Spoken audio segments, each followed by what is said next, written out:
আসসালামু আলাইকুম। হ্যালো বন্ধুবান, আপনারা ভালো আছেন? এই তো এখন এলো টিয়া পাখির বাচ্চা। তো কি সুন্দর দুগা বাচ্চা, কি সুন্দর করে উঠছে। তা এখন তো এককারে মাশাল্লাহ, অনেক এককারে দাগর দাগর চোখ দিয়া চাইয়া রয়েছে। আর কি সুন্দর করে বাচ্চা গুনেরা খাওয়াইছে। এর লাগিয়ে হেগুঙ্গো খাঁচার দ্বারে যাওয়ান না, বুঝছেন নি? খাঁচার দ্বারে গেলে হাগলা কুত্তার মতন কামড়াই খাওয়াইয়ে। তো কে জানে ইঙ্গো বাচ্চা আবার লইয়া জানি। আমি বুদ্ধি করে মাঝখান দিয়ে আর কি বক্সে মহল্লা দিয়ে তুই এর হরে একটু দেখছি আর কি। ও দেখেন না, এখন সে এমন ভয় পাইছে। হ্যাঁ লাগে কোমাকারি খাঁচার দাঁড়িয়ে যাইতাম পারে না, হ্যাঁ লাভ দিয়ে বাইরে আর ভিতরে ঢুকে। হ্যাঁ খালি এরমই করতে থাকে। তো আর কি, এই হলো হ্যাঁ গো কাহিনী। আবার আমার হুক্কি দিয়ে খালি চায়। তো আমার মিঠু আবার ভালো আছে।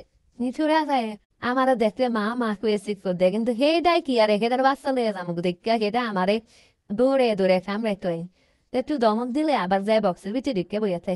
তো আর কি আমার ভাই ও বোনেরা আমরা আমার ভিডিওটি ভালো লাগলে লাইক কমেন্ট করেন, সাবস্ক্রাইব করেন। তো আপনারা ভালো থাকেন, আল্লাহ হাফেজ।